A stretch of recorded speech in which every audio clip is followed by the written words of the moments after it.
Hello, Guardians, and welcome to Destiny Reset, episode 171. This podcast is about anything and everything related to the Destiny franchise. If you love playing Destiny 2 as much as we do, you're in the right place. This reset, we welcome DirtFam admin Joe Meaden as Cyborg gets a much-deserved week off. We cover seasonal objectives to complete with the end of Season 4 approaching, some quality of life updates coming in Season 5, and how differently each of us Guardians play this game we love.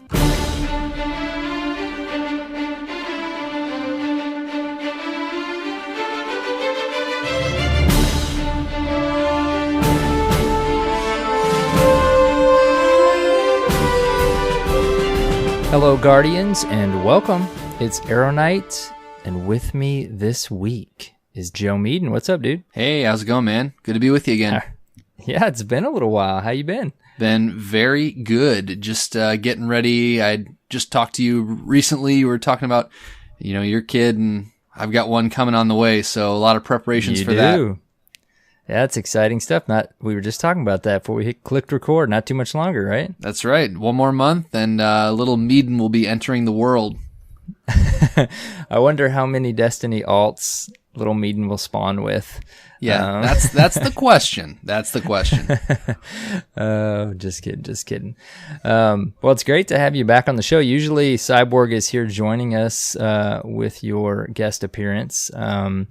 But Cyborg has a basketball game tonight. No, I'm just kidding. He says something like that every time. He's actually traveling the world, trying different pineapple pizzas from state to state. Is what I understand. Yep, absolutely. He loves that pineapple pizza so much. He had to come up with another excuse, but that's really what he's doing. That's really what he's doing. Okay, all right. That's not really what he's doing either. He's actually out this week because he's traveling for business, and it's not DirtFam business. It's actual day job, like his 40-hour-a-week day job, like making money business.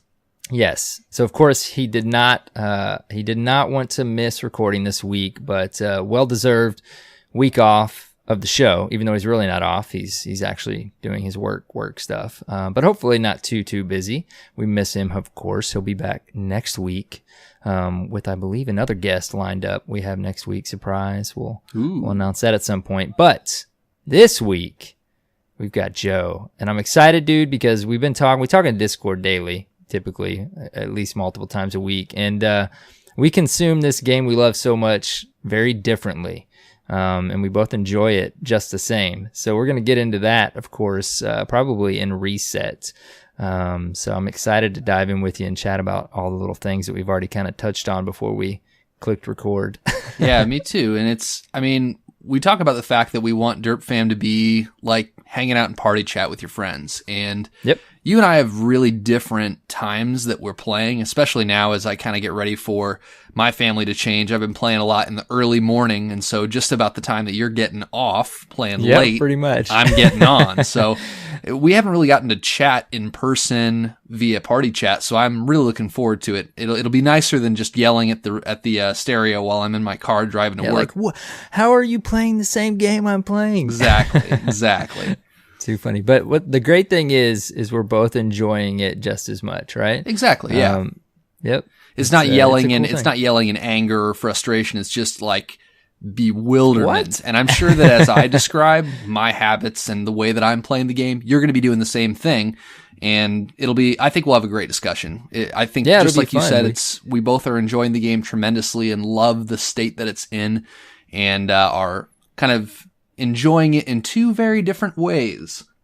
Yeah, it'll be when we were talking this week, kind of prepping for you to be on this week, I was like, you know what? After we'd kind of talked about this a little bit in Discord, I'm like, it'd be cool to kind of like interview Joe and figure out how he's playing the game and this or that, and then you kind of threw in like the different ways we play. So I think it'll be a lot of fun when we get to it. It'll definitely be cool and a different perspective on the show, and for the listeners and the Dirt fam to see how another Guardian plays other than me and Cyborg and an occasional guest. So I think it'll be really good. Yeah, well, I'm glad to be here. Thanks for inviting me. Of course, man. Anytime. Always welcome. So moving on. Announcements. We don't have any announcements this week. I usually like to take that opportunity and say something about the Dirt Fam or the Discord. We talked about the Discord last week. The updates in leadership and some of the changes we were making in our Discord, but just wanted to throw it out there again. Welcome to all the new members that have joined just over the last reset or even the last little while. And please, again, if you're even thinking about it a little bit, don't hesitate to join the Dirt Fam Discord. You don't even have to post if you don't want to. You can take your time. You can lurk, whatever you want to do. There's Guardians chatting all day long about anything from Destiny to any game, even in our other games channel. So don't hesitate to join. Guardians really seem to like it when they have done so. And you can do that at discord.gg/Destiny Reset. And you will probably get, if you join, get a little message from one of our team members, a private message. And again, if you're worried about posting or getting bombarded, you can always lurk for a little while and just see how it goes. So if you want to, definitely do it. Yeah, please do. It's definitely a great experience getting involved with the community. There's lots of different people, and I feel like our group is just normal guys. We just like video games, and I think you'll find somebody that you'll connect with well in our group if you get involved and connected. So it's a good time. Definitely. And you know what? Before we did say you were a Dirt Fam admin. Before we move into the news, Joe, let's just real quick, if they don't know who you are, you joined the Dirt Fam. Like, we always usually do this by episode number. Yeah. What episode was it? Episode 1. I thought so. You've been around since the beginning. You've been on the admin team since practically the beginning. Our admin roles now we call founder roles. There's just a handful of us. And there's a lot of Dirt Fam leadership at this point. Great guardians in the community, of course, as well. And you've been around pretty much since the beginning, dude. And that's you're just a fun guardian to have around, man. You've always enjoyed the game, and you always look towards the positive side and the different states that it's been in over the years. And if you want, man, just give them a little brief summary of Joe before we move into the news. Sure. Well, I really appreciate that. It's been great to be a part of this community from the beginning. I remember back when I first discovered the podcast was right near the end of House of Wolves. It was right about the time when many content creators and podcasts were kind of starting up because it was a game that we had enjoyed for several months. And we're starting to think that this was going to be our hobby. It was right before the Taken King, and that really was kind of the glory days of Destiny 1. And I was definitely looking for a community of people to be involved with, and my thought was I had tried to get involved in a couple different content creators. Either, I hadn't been in Discord at that point. We didn't even have Discord for our group, but I just tried to get connected with a few different podcasts and Twitch channels and just didn't really feel like I had found a group that I could really connect with. And when I saw Destiny Reset pop out with that first episode, because I was constantly searching the podcasts for new Destiny podcasts, found this one, really felt like it was a good match as I got to know people. Like Manny was the first person I met, and I met him via Twitter chatting about the show on week 1. He's one of the other founders and really great guy. And so I've just been kind of around ever since. You guys haven't kicked me out, so I'm still here. And no, we could never. Yeah, it's been really fun. I've had a great time. And as you said, I do try to focus on the positives, and sometimes that obnoxious optimism can drive people nuts, but that's just the way that I like to play. I like to play random weapons. I like to do like random stuff. And for whatever reason, I continue to expect that with each new expansion, Destiny will somehow alienate me and push me away, and it never does. I always appreciate the season of Destiny that we're in, and there's never been a season that I've ever felt like I didn't like the game. There have been times I played it less, but I've always played Destiny as a hobby game pretty much at least once a week, every week since Destiny 1 came out. And I've never played a game like I've played Destiny, and I'm super thankful to Bungie for this incredible community and experience that has rallied around what they've made. I'm right there. I'm just right super excited to be playing Destiny every day, and I still, I'm at work thinking I'm going to get home and I'm going to do this and that and the other thing, and it's more so than ever right now, right? This is a really nice time in Destiny, but at every point I feel like there's been something to look forward to and something to enjoy, and that's never changed. I'm right there with you, man. Like even even we might drive them crazy with my optimism in this episode. Optimist perspectives, positive perspectives. I feel like there's a lot of that in the Dirt fam and our listeners, but I'm very similar. I've something about this game, dude. Like, even in the depths of vanilla Destiny 2, I was still playing it week in and week out. Like you said, maybe a little bit less. Yeah. There was definitely, I threw up some constructive feedback here or there, a video or two, but I still enjoyed the game. And something about Destiny, like no other game I've ever played, maybe other than SOCOM, haven't mentioned that in a while. Like, I just always want to play. And it's such a great thing to have a game like that, right? That you can sprinkle in other games. You want to experience those games too. They're great, but it's so nice to have a game that you just consistently play and enjoy, and you don't seem like you get burnt out on. It's just it's a good thing as a gamer. I think one thing that really keeps you from burnout with Destiny is something that they mentioned during the DRE that I remember from watching it while it was streamed. They said that they wanted Destiny 2 to be a game for every mood. And they really, I think, have accomplished that very well. I tend to play more solo than with other people, but there's times where I feel like just run an escalation protocol with a bunch of people. There's times when I'm looking for a raid group. There's times when I'm looking to do competitive. There's times when I'm looking to play casual PvP. Yep. There's times I want to jump into Gambit. Like, they really have molded and crafted, and I think this has been kind of the DNA of Destiny for a long time. Is a game for every mood, that it has so many different types. No small feat, right? Yeah, and it's incredible they've been able to accomplish that. But like you said, I think one of the things that staves off burnout is there's some days where I'm like, I've been grinding for Luna. I'm like so sick of competitive. If I hear another Telesto, I'm going to kill somebody. And you're like, I'm just going to go run strikes. I'm going to jump into Gambit. And I think that just the texture and the layers that are in the game promote you being able to not get burnt out, because there are so many different things to do, and there's so many different chases to have, and so many different ways that you can progress your character and make meaningful enhancements to what you're doing and how you're playing. Yeah, definitely, dude. And more so, while we said we enjoyed every season of the game, more so than ever right now. Absolutely. Even 2 months into Forsaken, I still have a to-do list of things that I'm trying to get done before the season ends. Yeah. So it's really good times, man. And we'll get into more details on like we mentioned, all this stuff and how we play, and maybe a thing or two we'd like to see tweaked, maybe not. But we'll dive in, man. This is gonna be a good episode. Yeah. This week at Bungie, we're gonna jump right into the news. I'm sure you already caught the TWAB released today, right? Yep. So they jump right in, of course, and talk about the wrapping up of the Festival of the Lost.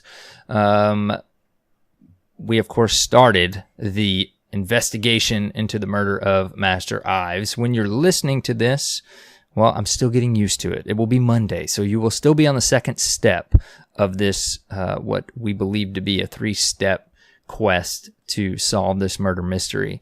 Real quick, dude, did you enjoy Festival of the Lost? I really did. I didn't do that much Haunted Forest. I did enough to get the gun, and then I didn't really play it much more than that. I thought it was really fun. I really appreciated what they did with the what was the original thing called? The Infinite Forest. I like what they did with that technology, and I thought it really worked well as a 3-week event. I wasn't really compelled to get the rest of the masks, but there were so many other things to do when we had we had Triple Curse Week. We were going after the dungeon. There were so many different things that were all happening that I ended up prioritizing other pursuits, but it was nice to know that it was there. And I liked the ambiance of the event. I liked kind of some of the themes that they were going with. And I felt like it was a cheery, fun little thing. And I was glad. I think that they executed it really well. I loved the double engrams. I got pretty much everything from the Eververse loot pool from that event. Yeah. And I felt like it was a really strong event. I don't really have what much I said last week is negative or really positive to say. For a live event, you just kind of want it to complement the game you're already super invested in, and I really feel like they got about as close as they've ever gotten to that with this event. Even the time frame, the things we could do, I didn't feel like I was overwhelmed and had to just run Festival of the Lost stuff. I still had time to do some of my other stuff that I wanted to do. So I agree, man. It was good, good in the game, and it felt well placed. So yeah, well, and cool. I think one of the things that you said that I think is really good is complement the game that we have. I think sometimes we get in our minds that we're like, I think in previous seasons we've been kind of bored with the game. We've been ready for something new. We've been, going after that next thing. And when an event comes along, it's not a new thing. It's only a complement to what was already there. And so if there's not a lot there in the game, we either, like you said, grind it out and just burn ourselves out on it, or we feel like there's not enough there because it's not, we're not satisfied with the game we have. We want more. And a lot of times for good reason, we've exhausted the content we have. And the nice thing about Festival of the Lost in this case was, like you said, it only enhanced the fact that we had so much to do and so many pursuits to go after. Yeah. Yep. It was fun, man. The Haunted Forest was very interesting. I hope we see some iteration of that again. Oh, me too. And I'll tell you one thing, because I've been mentioning on the show last episode or two, some of, again, I'm sure we'll get into this in a little bit, but some issues I've been having with some materials and the amounts of them that I have. But I'll tell you what, while it felt like completing the bounty for one was like rough for one of those fragmented souls. Yeah. The weekly bounty and the amount that you got for completing each full pass through the Haunted Forest, like the balance of that material to what things cost seemed pretty good. I got to say, like it didn't seem like they were asking for too much for the horror story. And then because I didn't put like a ton of time into it. I had my eyes set on, at first I thought a bunch of masks, but I ended up, I just wanted Shaxx, and then I got the horror story. That was obviously, I wanted that just to put in my collection, and the 600 of course looked nice. But I just, sometimes, it's easy to say, like, I've been mentioning about mod components, like I don't have enough, like this or that, or masterwork cores, enhancement cores now. But I got to say, like, the balance of the fragmented souls and how we were rewarded, I think what really topped it off is that you got them at the end of your Haunted Forest playthrough. That's what really, if we wouldn't have gotten those, I feel like maybe it would have been a little rough. But being able to get them at the end of that, it felt nice. It felt like a good balance of reward to get the things that you wanted. Yeah. So, well, and my strategy for doing it, because I was playing every day, I'd pick up any of the bounties that had to do with the Infinite Forest, and I just ignored all the other ones. And so I would go in, I'd run 2 runs of the Infinite Forest. I'd get 6 or 7 of those souls from the end of the Infinite Forest run. And then I would complete 2 or 3 of the bounties, because 2 or 3 of them were always either get kills with an auto rifle, or get kills with grenade launcher, or just get kills like period. And I would just do those 2 runs, focusing on getting those bounties completed. Once I got them completed, I just didn't run anymore. And so I got the horror story only running, I probably only ran the Haunted Forest maybe like 10 times. Yeah. And by then I had, because I played it every day, by then I had finished the weekly bounty, doing it 3 bounties at a time. After 5 days, there you go. There's your horror story. So yeah. And they balanced it to where if you did all 3 weeklies, you had enough to get the horror story, which I only did 2 of the weeklies. I only did 1. And still had enough. Yeah, I did 2 of the weeklies, had enough, and bought a mask. So obviously, if you wanted all the masks, you probably grinded a bit more than we did. But I just felt like that economy was very well balanced for the time you put in. Yeah, and it was set up so that that's a hard thing to hit. Everybody could get the auto rifle, which is what everybody really wanted, And if you wanted the extra stuff, you could totally go after it. And you could either go after it again, just playing a little bit at a time every day, or just grind the crap out of it if you felt like it. And if you came in with a full stack and you were getting up to level 10 and stuff like that, it was much quicker, which incentivized and rewarded that type of play style. I thought they did a good job with it. Again, complements the game we're already playing, and if you want to grind it more, you can try to get all the things, right? And the triumphs. Exactly. So, yeah. Very and cool. It was funny. Right, that horror story. See what you thought. That horror story actually was the last item I needed to hit 600. So when I got it, I only needed a kinetic weapon. Yeah. Dude, I love that gun. I talked about it last week, but I loved the origin story, just the way it looked and stuff, period. But I love the horror story. I love the way it feels. Again, my PvE build is like a minigun Actium half-wall Titan, so auto rifle. I love auto rifles in PvE, and that I put the Callus selected shader on it, and it is gorgeous. Ooh, I'll absolutely gorgeous. I might have to tweet that out, but I love that auto. Anyways, I had to ask you. We'll probably do this a few times throughout the show because you haven't been on in a while, but I just we wanted to get your thoughts on Festival. Moving on. Bungie says they are dusting off the Twitch studio. So on Monday, November 12th, which will be as you're listening to this, hopefully you haven't missed it, at 10 a.m. PST, they will be doing a Bungie bounty with Gambits on Xbox One. We've been talking about that. They haven't done these on Xbox One in a little bit, so it's nice to see that. Now, This is an actual Bungie bounty, isn't it? I was thinking both of these events were like a developer type thing solely, but this first one is actually a Bungie bounty with Gambit, isn't it? Yeah, I would assume that it sounds like they're going to bring along, like, people in the Fire team are going to be the developers, or they'll be interviewing developers while they play. Team. But Yeah, I'm they usually gonna do tune pretty into good this job if I with that. can. Yeah, looks fun. Yeah, and then they're doing another on Monday, the following Monday, November 19th. They're doing the Bungie Last Wish raid along. So if you haven't seen these before, they kind of obviously bring on the crew that worked on the raid team, and they talk about different aspects of it and creating it and things of that nature. So definitely tune in. Both of these are at 10 a.m. Pacific Standard Time. So Google that and figure out what time that is for you.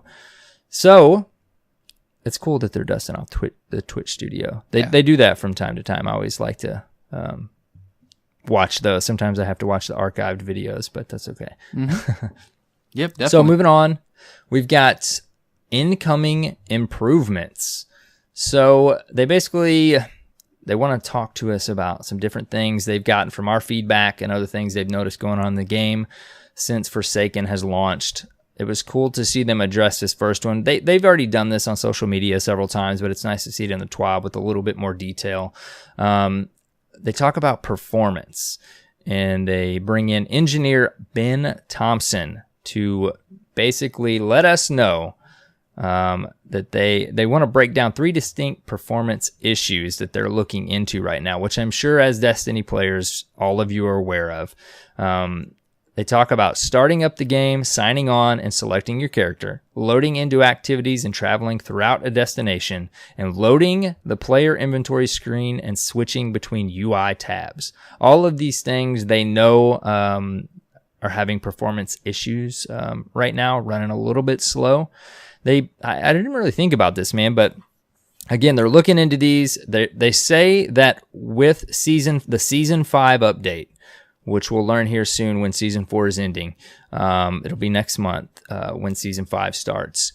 They're planning, all of these should see a significant increase in performance and time decrease as far as loading in. So they say right now it takes 2 minutes, just over 2 minutes to do some of these things, and it's going to take just over 1 minute whenever this update hits. Yeah. So it's definitely cool, man, because I never really thought about it, but yeah, I have noticed that when I log in, it takes a while. Sometimes I'm on Wi-Fi, sometimes on a hard connection in our game room, and I think maybe that had something to do with it, but it definitely takes longer to get to your character. I mean, sometimes it feels like a solid 5 minutes. Now, granted, that's not a really long time. But if you're sitting there watching your screen, it feels like a long time. Oh, absolutely. Right? And honestly, you probably haven't noticed some of these things because it's significantly worse in my experience on Xbox than it is on PlayStation. Really? Significantly. Yeah. The load times are twice as long. Xbox? I've been playing a little bit on Xbox. I've been playing mostly on PlayStation, just because there's so much to do right now that I'm not we'll get into finished. That too, I'm not finished getting through all my stuff on my first console I started on. But every now and then, aka whatever days updates drop, because when the updates drop, it takes forever to get those things on my PlayStation. PlayStation has always been that way, dude. Yeah, like legitimately the last one that came, it took PlayStation 45 minutes to do this update. It was like 100, or it wasn't even, it was 150 megs. and it took on Xbox 2 minutes. Yeah, and we've talked about that with some of the community members. Obviously, there's some technical stuff going on there, but it's not that it takes that long to download. Obviously, it's their process of like copying the data and checking your storage. From what I understand, I've even had the bug where like I've had to delete way more storage, like free up way more storage than I actually need just to get it to install. And that just drives me crazy. I finally got an external hard drive for my PlayStation. Anyways, yeah, I mean, I've even had the point where I pull up my my character screen to switch weapons in between spawns of a PvP match. And before I even get my new weapon equipped, like somebody's already killed me on my next spawn. Yep. So it's definitely, I'm definitely looking forward to some of these performance improvements. Yeah, I don't think they're too egregiously bad. Like you get used to it. It's fine. Yeah. But it's going to be nice. It's going to be nice. There's always been that thing where you, ever since Destiny 1, and I think it got better there for a little while, but where you can't like look at shaders very quickly, if at all, while you're loading into a space or something like that. That's kind of always been around.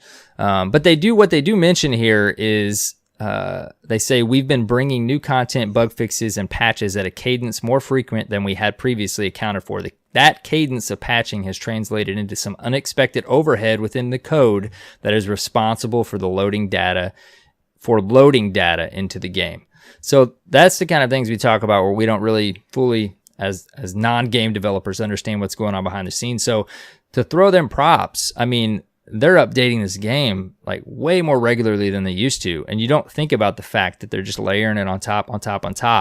And then they're figuring out that that's causing performance issues. So, it's all comes, goes round, things we don't understand. But again, like you said, nothing too bad, but it'll be nice. It's always nice for it to move a little bit quicker. Absolutely. I'm looking forward to some optimization, particularly like I said on Xbox, because the loading within a zone, the loading into activities is far slower on Xbox than PlayStation. Which, if they could just even bring it to where PlayStation is, I'm going to be fine. It'll be good. And I'm sure that at some point I will run out of things to do on PlayStation and begin running on Xbox so that I can start running alts. So it'll be great. Yeah. Yep. The game's in a way more hobbyist place when you're not running at least 6 characters. I can't. It's just not 3 possible now, man. Yep. Just 3. Okay. All right. Moving on. We've got Sandbox design Claude Jerome. Good old Claude. He's such a nice guy. Super Tuning is the title on this one. Now, do you play a hunter much? Because I'm hoping you can give some input here, because as many of the listeners know, I dabble in hunter and PvP, but I main a Titan. What do you main right now? You main all 3 characters is probably what you're going to say, aren't you? Yeah, I literally random roll every time I log in. I have a... Don't decide till you get to the character screen, huh? You have plenty of time to decide, as we just discussed. Well, I don't even decide. I literally have a random number generator, and I just... Oh, that's funny. I literally random roll, and then just pick whatever it picked. Too funny. Well, hopefully you can give us some input on this next one, because I actually don't even have this subclass unlocked, I don't believe, on my hunter. Yeah.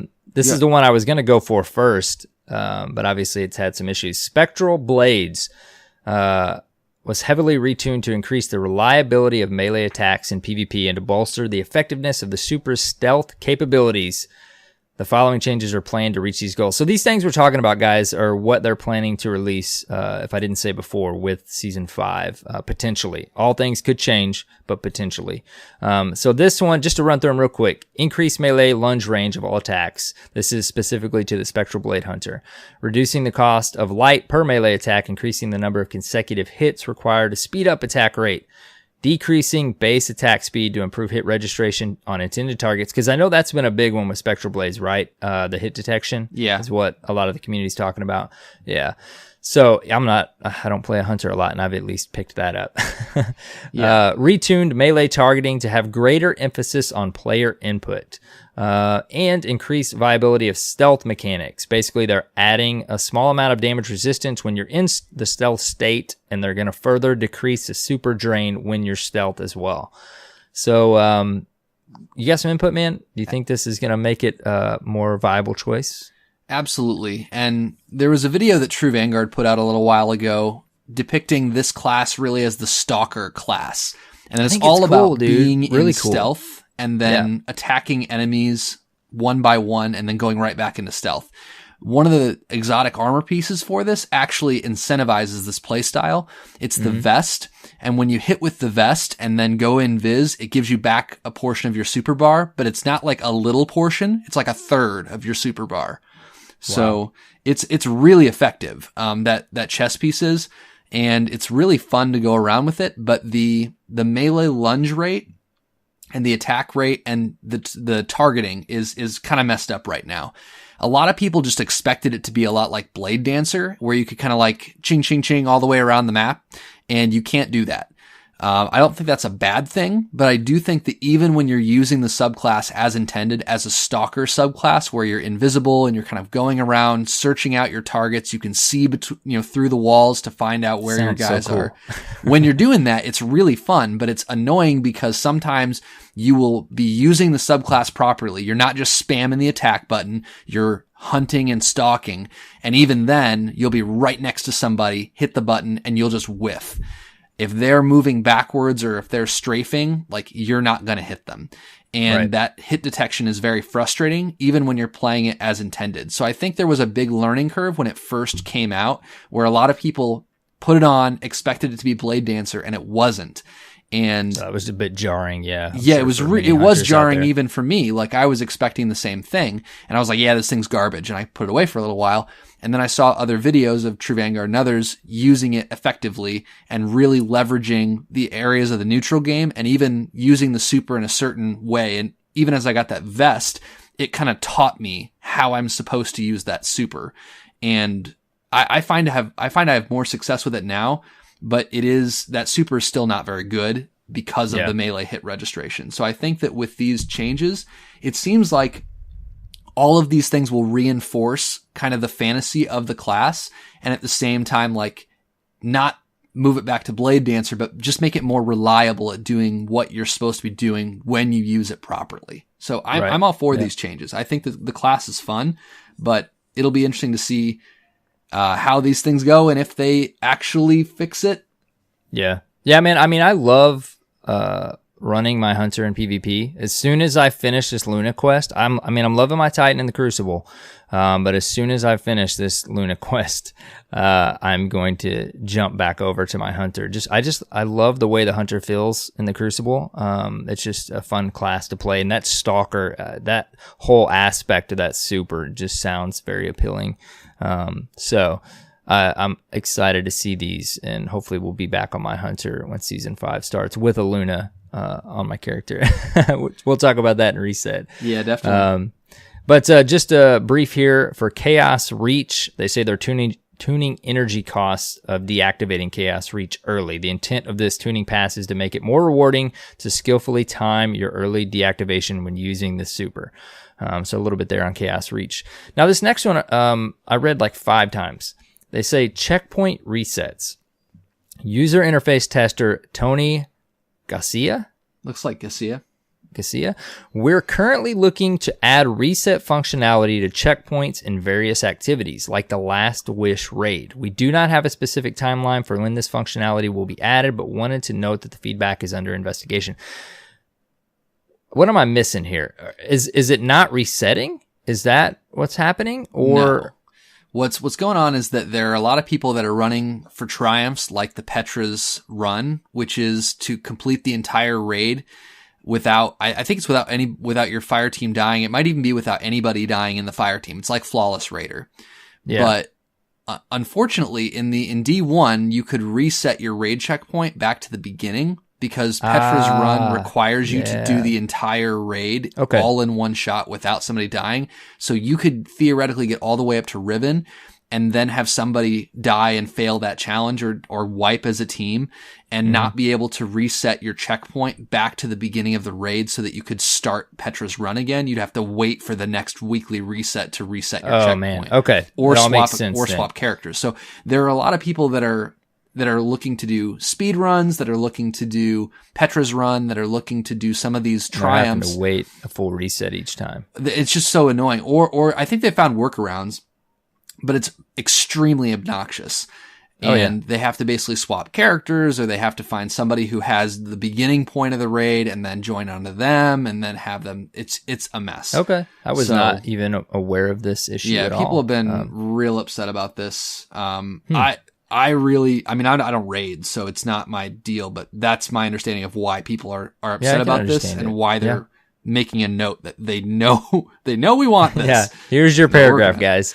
Yeah. We're working on it. Exactly. Okay, cool. Well, I'm glad you could clarify that. When I read that, like I said, like 5 times, and I'm like, wait a second, what is happening here? At first, I thought they meant they were going to make it to where there were checkpoints saved like through resets. And then I'm like, no, wait, that's not possible. And then it fully makes sense now, mainly related to that triumph everybody's trying to get with the flawless raid. I think there's one with the Shattered Throne that's the same too, like people trying to solo it. I'm not sure if there's a triumph associated. I'm not hardcore enough to know all the details of this. Yeah. I just know that people want to be able to reset it because there are triumphs and there are achievements that they're trying to do in clearing stuff all at once. And if they die late on, they want to be able to restart it and try again. Yeah. That reminds me, so the second to last thing I had to do in Destiny 1 to get my platinum on PlayStation was do my flawless raid. And then I realized I got my platinum on Destiny 2 at some point, and I realized, I think I tweeted out this week, the only 2 platinums I have on PlayStation are Destiny 1 and Destiny 2. And I'm like, I'm okay with that. Yeah. That makes sense. Platinum, I love that about PlayStation. I love Xbox achievements and stuff, and I used to play Xbox quite a bit back in the day. I always loved their achievement system, but I have always liked how PlayStation has that platinum when you get all the trophies in a game. And some games are extremely hard to get that. Destiny 1 and 2 is probably not one of the harder ones to get, but you definitely have to like play all 3 characters usually and stuff like that. But anyways, random tangent there. Moving on. Once again, Gambit free trial will be up and Double Infamy weekend. So Destiny 2 is free on PC until like mid-November, right? Is it November? I forget what date it is that it ends. It's not the whole month of November. It's free on Blizzard's platform, correct? I think so. I'm a console plebe, so I don't really know. Yeah. So I think it's just till like mid-November though. I want to say November 18th. It could be wrong. Don't quote me on that. Yeah, I think that's what it says right in the TWAB. I think it's saying that it's It does right there. Yep. Yeah. It does. November 18th. Yep. Through November 18th free. So of course, which is cool to see. I like this. They're doing a Gambit free trial again. So Guardians who have the base Destiny 2 game can play, try Gambit out, see if they like it. Gambit's very cool. We all know that. They will like it. It's amazing. Yes. So very cool. More Guardians is always a good thing. Now, Double Infamy weekend. The free trial starts on November 9th through November 11th. And then Double Infamy will also be available in the Gambit playlist. But that, I believe, is only for Guardians who own Forsaken. So, of course, you will get Double Infamy being a Forsaken owner. So anyways, there'll be a lot of Guardians checking out Gambit this weekend. Plus, it's full curse week, right? So yeah, meatballs galore. Yeah, meatball. Hopefully. I haven't jumped in Gambit yet. We'll talk about it in Reset, but that's on my to-do list for this week to try to get at least a Malfeasance the Malfeasance started. Is beautiful. I love that gun. It is. It is a beautiful gun as well as cool to use, I've heard. Mm-hmm. Okay, so moving on. Seasonal to-do 4th edition, they say. We are rapidly approaching the end of Season 4. This kind of was a shocker to me because I knew it was coming up, but it kind of set in when I saw the date here. November 27th, 2018 is when the current Season 4 date is set to end. Mm-hmm. So with that... 2 weeks. That's 2 weeks, by the way. That's crazy. I know. I have some precision hand cannon kills to get, which we'll talk about that again. I keep saying that. We'll talk about that soon. Mm-hmm. You have a limited number of weeks remaining to complete the following objectives. So Iron Banner will be returning. It's going to start on November 13th and end, of course, the end of that reset. So tomorrow, as you're listening to this, Iron Banner is going to start back up again. with that, what is it? It's just like before. This is the gear, right? And we're not at ornaments yet, so this is the base gear, right? Base gear. So, Guardians, Iron Banner will be up the next reset. Get in and do your thing, because Season 4 will be ending before we see Iron Banner again. Triumphs. You don't think about some of these things. Some triumphs have seasonal requirements. For example, Vanguard seasonal rank, Crucible seasonal Valor rank, and Glory rank. All these things will reset on November 27th. So you will start back at the beginning of those things. Moving further into that, Pinnacle Crucible weapons, things like the Luna's Howl and the Not Forgotten are available. I'm going to read this whole thing because they've talked about this on Twitter at different times, and this stuff's very important. Every sentence of this, if you're hunting any of this stuff. So they say, while quest lines for Luna's Howl and Not Forgotten are available year-round, Crucible ranks will reset at the end of Season 4. Each quest contains a quest step to reach a rank milestone, and progress may be lost for these specific steps if you do not reach the requirements prior to the season ending. Progress for alternate quest steps will not be reset. If you're in the middle of getting precision kills or completing rumble matches, you will not lose any progress in those steps.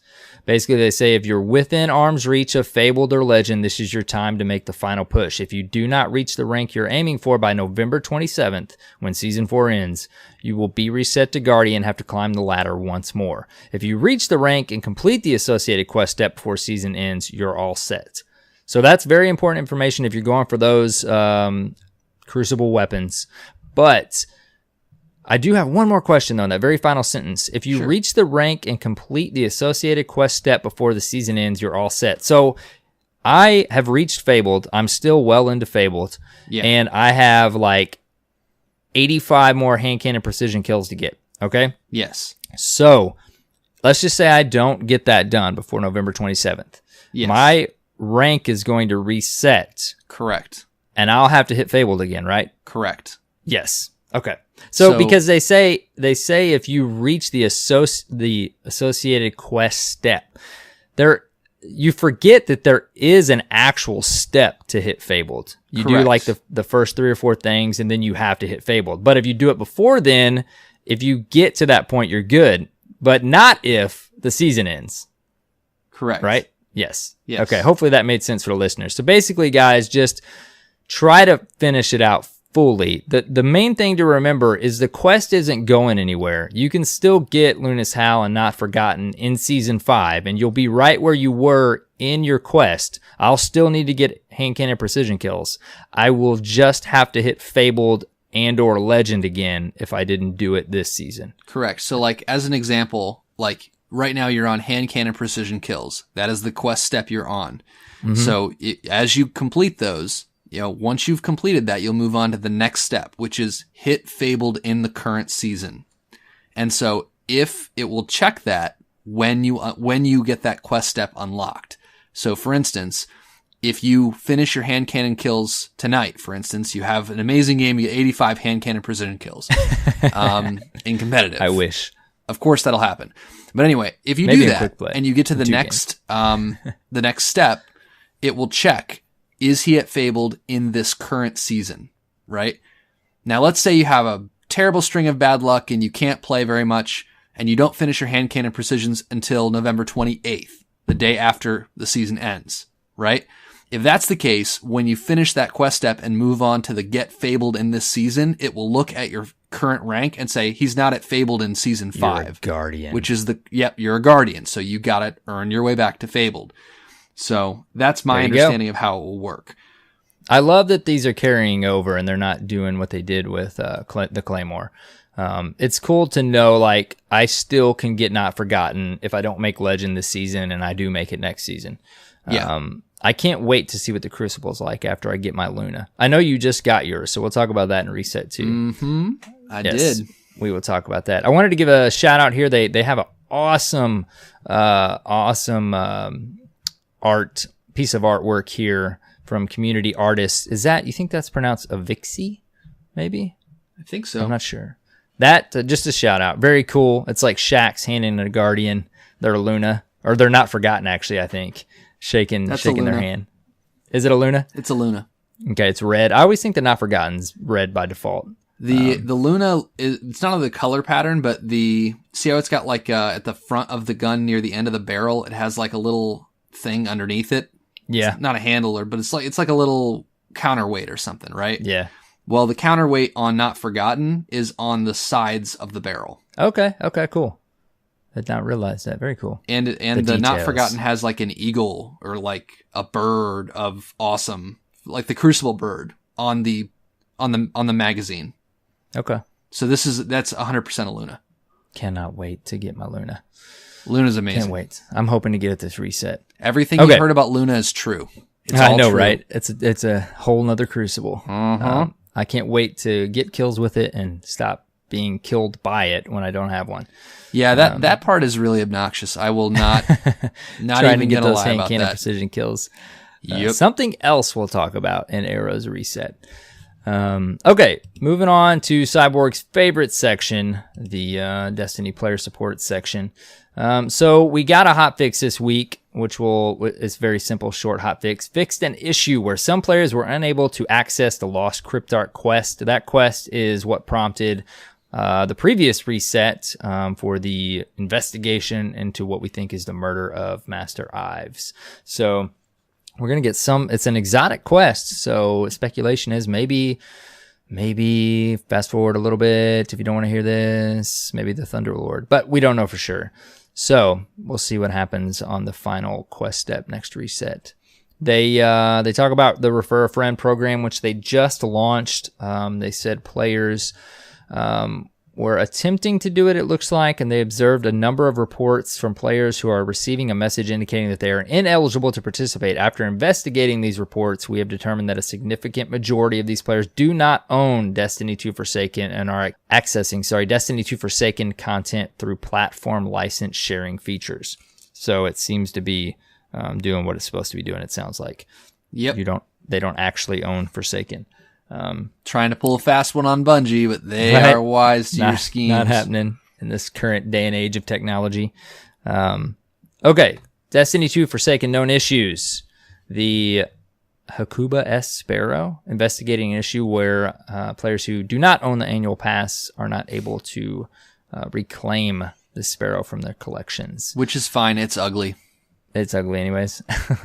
We don't have to go through all of these. Let's see, is there any others that stand out to you, Joe?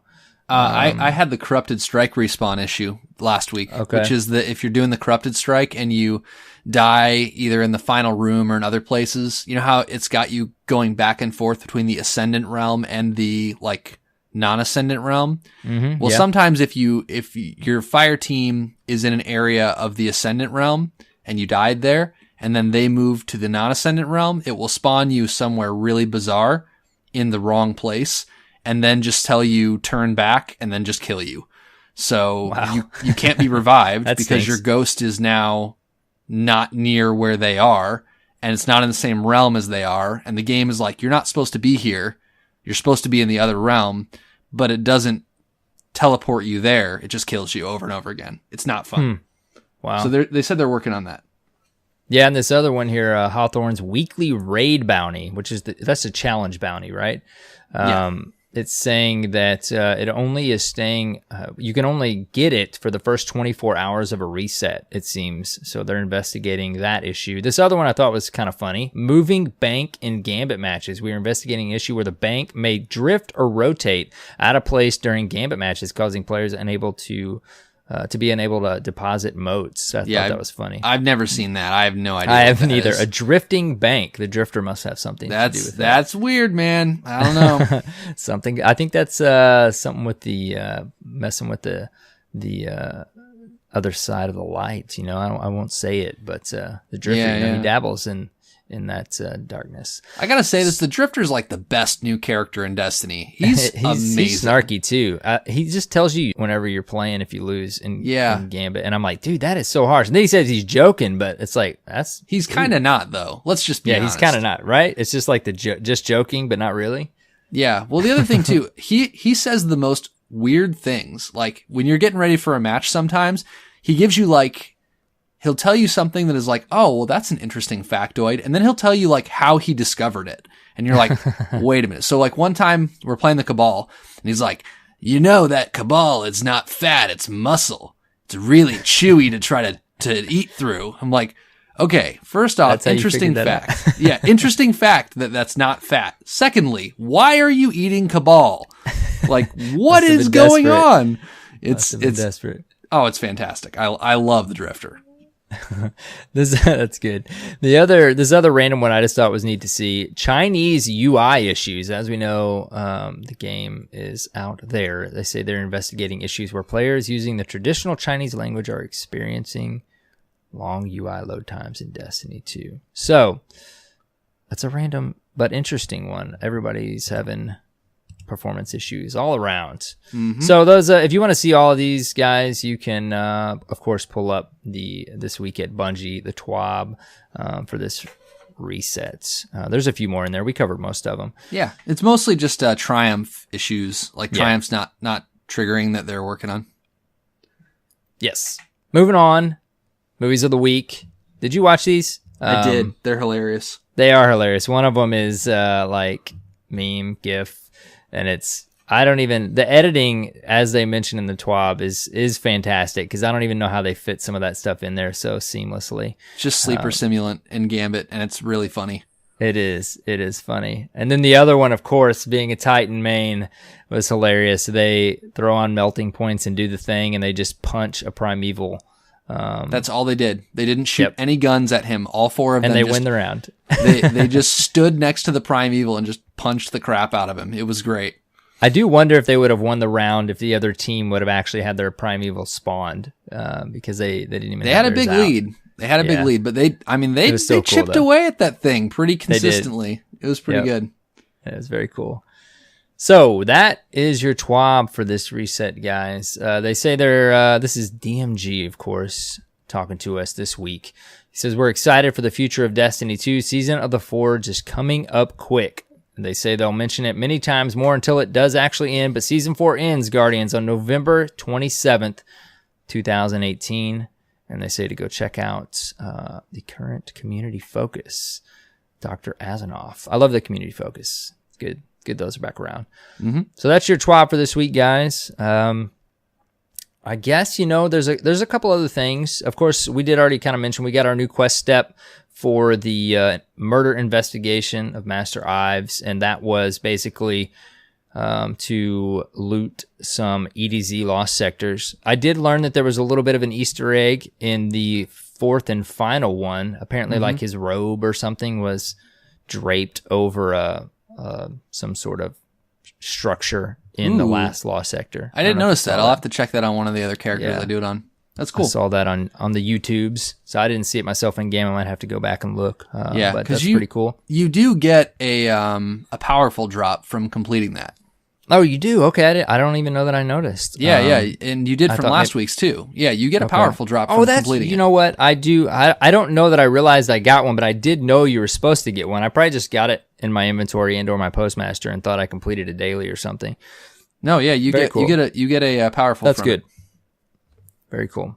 Yeah, it's fun, man. It's, people are talking about the whole time gated thing. Again, some of this stuff you got to remember. I mean, I got to say, I wasn't expecting this to be like a 3-week type of thing. I thought we'd see it maybe reset every day or every other day. It is, leading us closer to the Black Armory annual pass expansion drop, whatever you want to call it, new content. Mm-hmm. And maybe it'll tie in with that somehow. Who knows? It's getting us closer to that. There's speculation of the reward that I mentioned earlier. I won't mention again, of course. Does have kind of a connection with that expansion and what we're supposed to see with weapons in that content. So, anyways, it doesn't bother me so much. Again, sometimes this stuff just complements the game. It is, 3 weeks is a long time for as quickly as you can get it done. But again, there's so much else to do in the game. I don't think it is bothering Guardians as much, maybe if they weren't so busy just enjoying the base Forsaken content. Yeah, so. I think the people that I saw that were most annoyed with it are the people that have burned through all the content, Yeah. I was like, okay, it doesn't have to be a huge, long, lengthy quest because I still got so much stuff to do. Just like, and that's such a hard balance for Bungie to hit, right? Is we want the hobbyist level back, but as someone who plays a few nights a week for a few hours in those play sessions, like, I don't want the hobbyist level. I want as much back as they want to give us, but I definitely still want to feel like I'm accomplishing things. So, and then you've got players who play constantly. They even do it for a living. And, you know, it's how they balance that. And they've done it so well with Forsaken. It's just baffling, honestly. And for me not to feel overwhelmed and like I'm not accomplishing anything, to someone that plays even less than me, to someone that plays 20 times more than I do, still has things to do in the game, right? Absolutely. And that's, I think the big thing with this is, like, if you were expecting this to be a huge, big, long, like, I understand the disappointment. But my big thing was like, cool, something else to do. I'm really glad I don't have to just like grind it out. I'm glad that I can just finish what I was already working on. Yeah. That's kind of how I felt about it.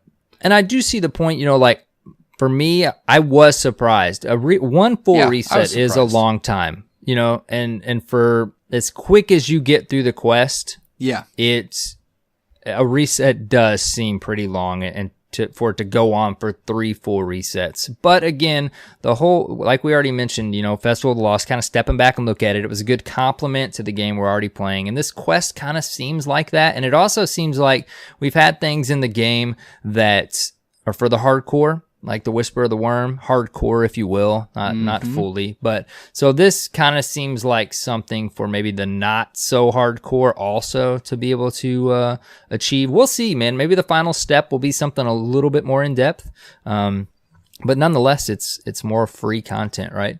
Absolutely. It's just more stuff to do. And I think that it does benefit the person who just logs in a couple nights a week. Here you go. Bonus powerful drop.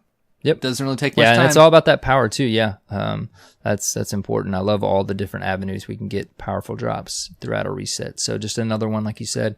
Yep. One more thing they threw out this week that was kind of surprised. They tweeted out something called the Temporal Surge. Starting, this is what Bungie tweeted out, their official Twitter page. Starting tomorrow, which was this last reset, a brand new feature called the Temporal Surge will become available through the Eververse store. Guardians will be given a limited time opportunity to directly purchase a selection of emotes from past Bright engrams. So I immediately was like, please, selfie emote, please, please, please. But that one's not in there. That's okay though. I think this is, it's just the vanilla ones right now. Yeah, it's just the vanilla ones. I hope to see the selfie emote because that is one I really, really did want to get. I want that one. I'm sure it'll come back. I don't even know if I have the selfie emote on PlayStation. I know I have it on Xbox. Yeah. And what they did do on these is they did add, I think, like temporal to the description or something. So, you know, it's always kind of cool to, like, if you got the OG item. So you're still, like, they still showed you some respect there if you did get the original one. And this is just a way for Guardians to get their hands on it as well. Now, you do have to actually spend silver on these. You cannot get them dropped in the game. Or with silver dust. You can't use silver dust either. You can't use bright dust. You actually have to use silver, right? You've got to spend money to get them. Yeah. Which I'm totally fine with. If you want to, they're giving us an opportunity to get these from previous. I know RNG obviously was involved originally, but I don't mind spending a little bit of money if I want to get one of these emotes. Yeah. I pretty much got everything because I played so much. Yeah. Played so much, I was going to say, year. We won't go down this path for too long because we're going to get into some reset discussion. But you and I, there were definitely at certain points with the actual loot that you could get in Eververse that you couldn't get out in the game. There was just a lot behind Eververse that there wasn't in the base Destiny 2 game. And that was a point that I did understand where the community was coming from on that originally. I still, as a system, and I even vocalized this even back then, as a system that how Eververse works, I've always liked it. You get rewarded for playing the game and I don't have to spend any money. But the current, I've thought about this multiple times over the last few months, the current iteration of Eververse and the balance of what we have in the game with Forsaken and what we have with Eververse, and then you double up our engrams over Festival of the Lost, like it, to me, is the most rewarding, friendly microtransaction system. I have only spent I just recently, at the end of Solstice of Heroes, spent actual money to get the glows for my armor. I never really feel like I need to spend money at Eververse. I get rewarded every time I log on. I get loot from there. I didn't get the selfie emote, was probably the closest I got to like being kind of bummed, because you know, it does boil down to RNG. I could have spent a little money if I wanted to and tried to get it. But you and I have kind of been on the same page with Eververse. I think we've talked about it a lot, and right now, you don't hear a lot of uproar about Eververse, and I think that's because they're getting pretty close to hitting the mark with it. And I'm pretty content. I even like the Matrix, dude. I love going in there and seeing what I have, if there's anything I want, what my odds are of getting something. I'm usually sitting on 2 or 3 facets, and I just never seem like I have much of a problem getting what I want without spending actual money. I don't know, right? You and I have talked about this over the last many months. My contention with Eververse was always that I think that Eververse in Destiny 2, from the beginning of Destiny 2, is the most player-friendly cosmetic system that exists in any game, any AAA game. I really believe that, and I still do, and I always think that it has been. I do think that the problems with Destiny 2's loot grind and longevity for the hobbyist made Eververse the issue. That it wasn't because Eververse was poorly implemented. It was because the rest of it was poorly implemented for the hobbyist. I think it was purposefully implemented so that you didn't have to just feel like you had to always play Destiny. They even said that's what they wanted. So it's not that they did this because of incompetence. They did this because of a specific design goal that they had that didn't end up communicating with the players that they hoped that it would.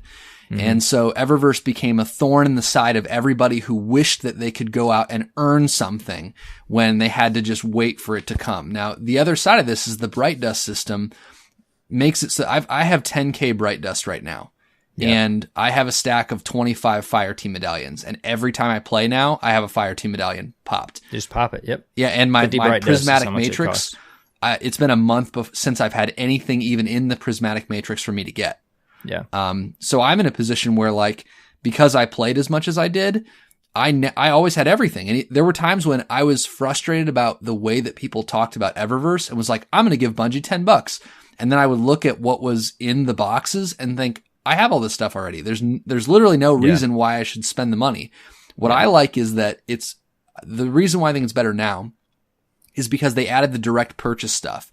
So like I bought 2 Fighting Lion skins, actually.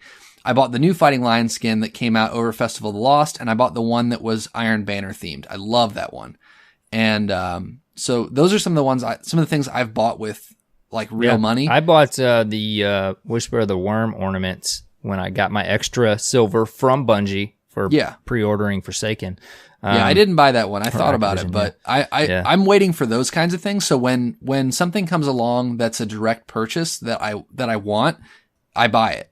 And I don't feel bad about it at all. Cause like you said, it is so generous that you feel almost like, I'm totally okay with, and I think the biggest thing is because the game is so good right now. Like if the state of the game wasn't as good as it was for hobbyists, like we would still be having this conversation about Eververse. We'd be hearing about it a lot more. Yeah. I think we would. I think there was definitely, and I was on board with some of them, there were valid points back in the day. Like if I'm grinding for a Saint 14 ship and the only way I can get it is from a Bright Engram, I totally understood that. That was like you talked about, the hobbyist loot side of the game and the content that was there on the side of playing the game versus a Bright Engram and what you could get. There's always been that RNG aspect when you open it, but I think now we're at a way more friendly place for even those Guardians that did have a little bit or more than a little bit issue with Eververse. You don't hear about it as much, and I think that it is very rewarding, and you're also just having fun in the game, and it is important. You don't want to devalue that perspective, and I think a lot of Guardians now are content with it. They're content with the game. They feel like their time is well spent, and because of that, they're okay with spending money on Eververse, even if they want to or need to. It's just overall it seems to be a way more healthy place that we're at as a community with Eververse, and that goes hand in hand with people enjoying the game, right? And people are really enjoying the game since Forsaken, definitely. Yeah, so. I 100% agree. I think it has everything to do with the state of the game And I don't think it has a lot to do with what Eververse actually was. I mean, even down to the fact that like I check Tessa's supply every week and I have 10K Bright Dust. And if there's ever something that I want that I don't have, I just buy it with Bright Dust. Yeah. So like once you build up that stash, and by the end of a season, because you have almost everything in the loot pool, you get gifts of chunks of Bright Dust far more frequently in the loot pool because you already have everything. Back in the day, it was a little bit different. And again, there were a lot of ships that I wanted that seemed like related to lore and stuff like that were in Eververse, and I think that was part of the issue originally too. And like you said, the game was in a totally different state. I will say one thing they did with Eververse that I do love, and that's what makes it seem so player friendly, is back in Destiny 1 we got 5 motes for leveling up beyond max level. And I always wanted like a Diablo 3 Paragon type system where we actually like got something substantial for leveling up to make that like still feel cool. And they've done that with this, including Eververse. I mean, they're gifting us things that otherwise we might spend real money on. Granted, they are the ones putting the microtransaction system into the game, but as we know in today's state of games, they're around, and while we do pay for Destiny, it's not free to play. We don't have to buy anything, and we are rewarded. At least every time I play, I get one, if not more than one. So I think that's the real important part, is we get it for playing the game. Absolutely. I agree. I agree with you. Yep. Okay, so I would just wanted to chat about that because I know Eververse is something we've talked about over the last many months. So any of these topics we're talking about, guys, always, you can tweet at us at Destiny Reset. You can email us, destinyresetpodcast@gmail.com. And we always forget to mention, we post every episode on YouTube. You can always comment below, of course, in the YouTube comments, and let us know what you think about some of this stuff. I'm sure maybe we're forgetting some of the things, trying to hit on most of them, but some of the issues maybe some Guardians had with Eververse back in the day. I think the big thing was the content in the base game versus the content that we had behind Eververse. But moving right along. I think that's all the news for this week. I hope to see the selfie emote in the Temporal Surge new portion of Eververse. But, Joe, been a while. How was your reset, buddy? Oh, my reset was wonderful, as it usually is. Plenty of Destiny. Lots of Destiny. The short version is I'm starting to get exotics to drop more often. I'm really trying to focus on getting my milestones finished, specifically because they have higher chances of exotic drops. I got Wave Splitter this week. I got the Cold Heart Catalyst to drop. I got my Luna last week. So that's cool. That's very cool. I saw that in Discord. Mm-hmm. I thought I was about to give up hope. I was so frustrated with that quest, but it was worth it. I got it. I'm glad that I have it. And it's such a good gun that now I'm thinking about trying to grind that out on Xbox at some time later this year, because that gun is tremendous. It's really, really good. I can't wait. Yeah, I've been balancing PvE and PvP, probably playing a little bit more PvP. But like you said, I always, it's like whatever I'm in the mood for when I log on. Sometimes I just want to shoot aliens in the face, and sometimes I want to go play comp or even quick play. And I've put enough time in to I'm at the final step. I've been in Fabled for a while, so I'm hoping this reset, man, to get my hands on that Luna. I cannot wait. I was always a hand cannon user in Destiny 1, and that thing it looks beautiful. It looks like my old Lord High Fixer, and it sounds awesome, and it just absolutely destroys if you can get those precision hits. So I can't wait. What are your impressions on it? You've been using it for a few days. I know you said it's amazing, but it's tremendous. I think it's the best hand cannon in the game. It's maybe the best primary in the game. It's just absolutely incredible. It does tons of damage in PvP, tons of damage in PvE. I mean, I think it is the fastest time to kill primary in PvP. It is essentially the gold standard in PvE, and it's just awesome to use. Its biggest weakness is remedied in the Not Forgotten. It certainly has limitations in regards to its range, but it is extremely stable. And if you're in the proper engagement distance, it melts the crap out of people. And it's very satisfying to see those extremely large numbers. I can't wait. Dude. So I cannot wait to get it. It is a great gun. It's well worth the quest. It is certainly a Pinnacle reward. Earlier this week on Reddit, the Bungie devs had asked, I think it was Deej actually that posted, or Cosmo, and just asked for feedback. And my biggest point of feedback was, please more of these Pinnacle rewards and put them in other areas than just PvP. I got the Redrix two or 3 weeks ago, and then I got the Luna. I love these Pinnacle rewards. I think they're great, and I think they've done a wonderful job at kind of establishing the uniqueness of these weapons and giving you a reason to push for them and get them. They have a unique signature style. They're not good at everything, but they are extremely powerful when used properly and in the right situation. So Luna's not a catch-all, but in most situations, it's going to be it's one of the best guns in PvP, if not the best for primaries. And even in PvE, it's extremely effective. The biggest drawback that I have with it is that it's in the energy slot, which is I think that's one of the things that weighs against it. I would love to use my subtle calamity with it to clean up, but there's a lot of things I'd rather be using in my energy slot to pair with it that I just can't. I have a nice Dust Rock Blues that I'll probably be pairing with mine. I can't wait. I hope by next episode I'll be able to give my impressions on it. But you're getting me even more excited to get it here. It's like I did my usual to-do list for this reset. I've to the point now, man, where I on reset day, I'm at work and I just bring up a Google Doc, and I'm like, I have one ongoing, and I'm like, okay, what do I want to try to accomplish this week, and which is more important, either because of a time frame thing like Festival of the Lost, or because of it being full curse week, or because of this. And now you've got the season ending time frame coming into play here. So I'm putting in order what I'm going to do when I log on, and I'm pumped about it. I'm super excited to be back at that to-do list, checklist level. And I'm like, okay, what's this week? I need to finish the Luna. I'm getting close to 600. I need to try to get 600. I hit 590 this week. And I'm like, malfeasance. I'm like, okay, it's full curse week. At some point last week I said, okay, I'm not going to do much Gambit this week because next week will be full curse week, and that's when I'll spend my time in Gambit. So you see what I'm saying? It's just, I'm sure you and many Guardians are doing the same. It's just fun to be able to do all that, right? And there's so much to do even 2 months in, and things to figure out, balance, and figure out what you want to do, right? Absolutely. I feel like I have a similar pattern of evaluating what things I want to prioritize in that given week, and then trying to focus on that to get it done.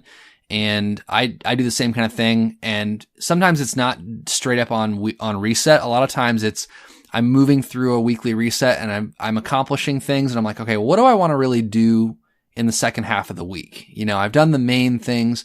What do I really want to emphasize and push towards, whether it's the completion of one of those Hallmark Pinnacle quests, or whether it's unlocking a triumph, or whether it's working on a badge, or working on some of my collections, or cleaning up some things I hadn't finished on a character.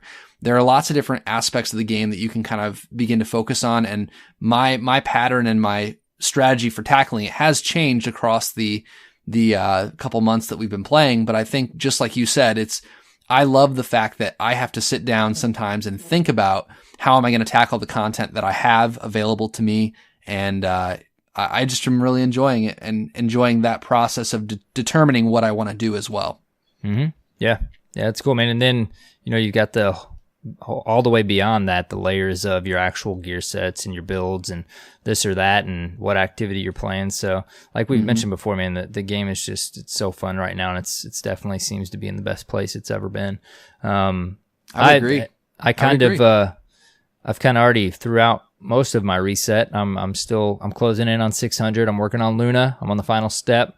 I probably, as you're listening to this, I hope I already have it posted. I won't get into that in this episode, but I'm throwing up a video on my YouTube channel. It's just AER0KNIGHT with a 0, AER0KNIGHT Gaming. I want to talk about hand cannons in comp, because specifically I started wanting to talk about this even more when I got to this hand cannon precision kill. I I guess, step in this quest. And it's not so much about hand cannons. It's a little bit about shotguns, probably a lot about shotguns. But I won't get into that in this episode. If you guys want to check it out, go jump on my YouTube channel and take a listen. I appreciate it. We're going off on so many tangents, man. We got a nice conversation coming up here that I think we think will be fun. I did fit in some Red Dead Redemption 2.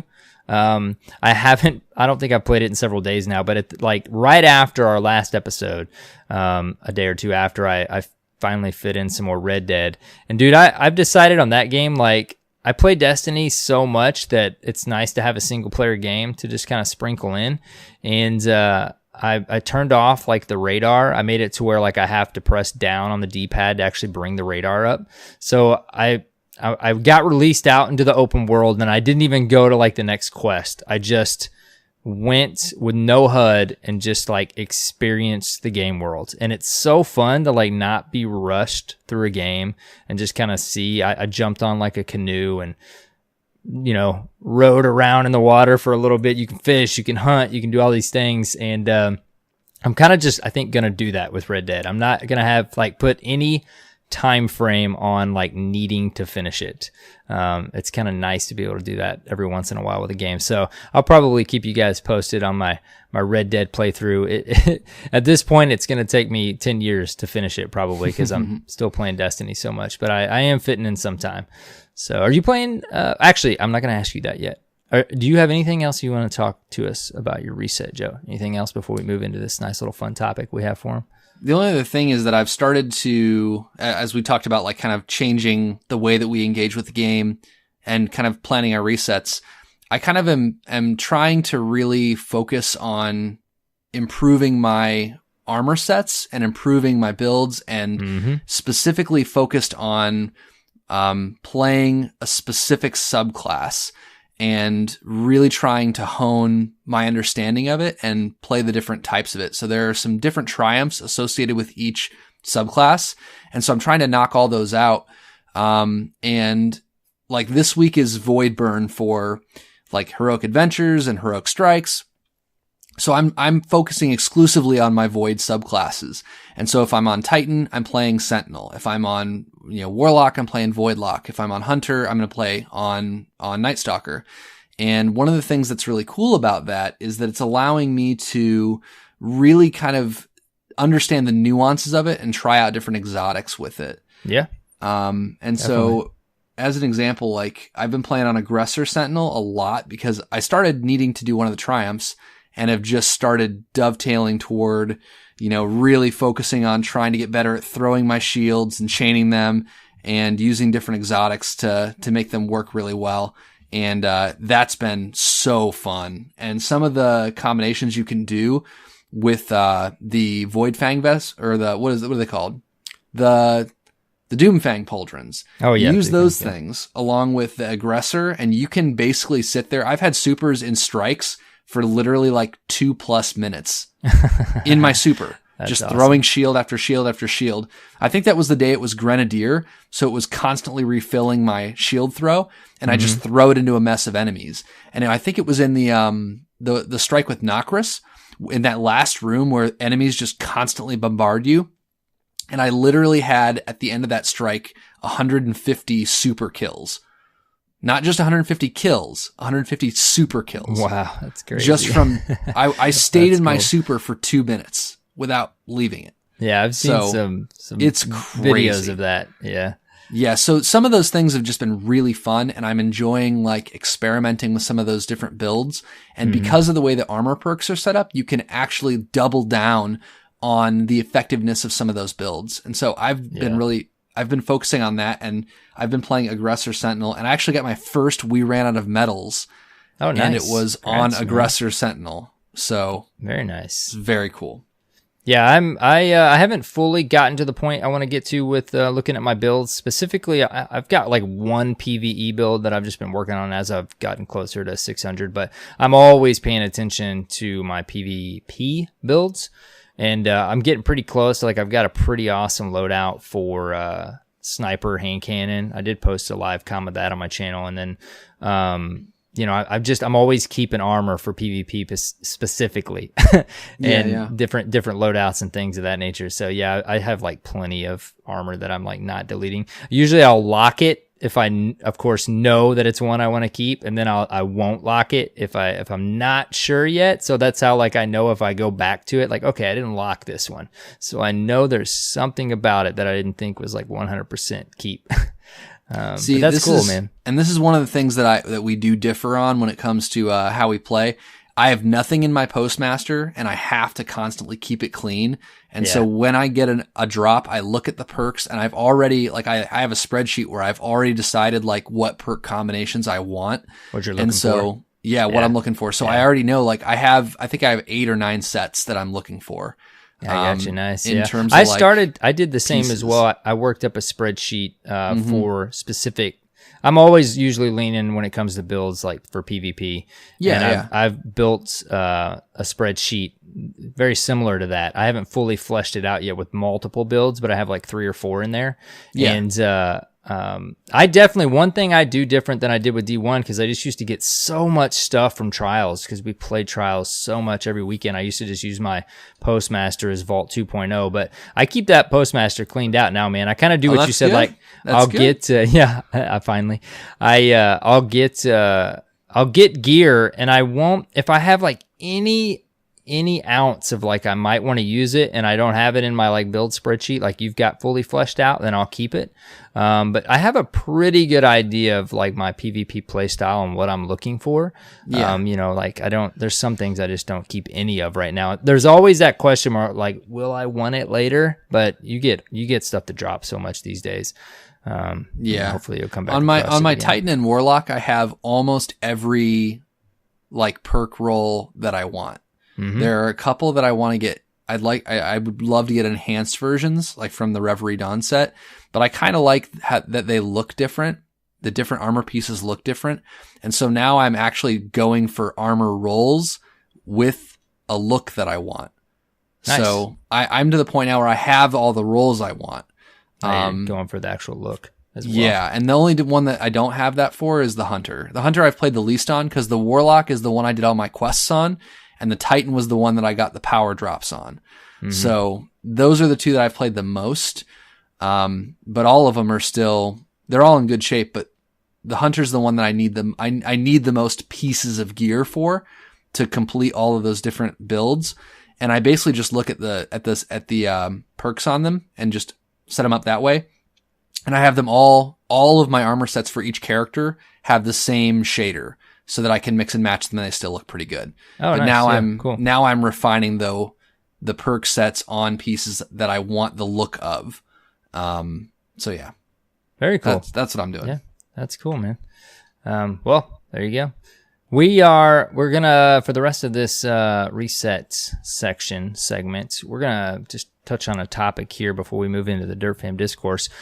Joe plays the game quite a bit differently than I do, even Cyborg, and maybe many of you. We all play the game differently, so we thought it'd be fun if I kind of to some extent, interviewed Joe, and we just kind of talked about how he played the game and how, as he's listened to the show, how he's noticed he plays it different than us, and maybe you guys can relate a little bit. So to start, dude,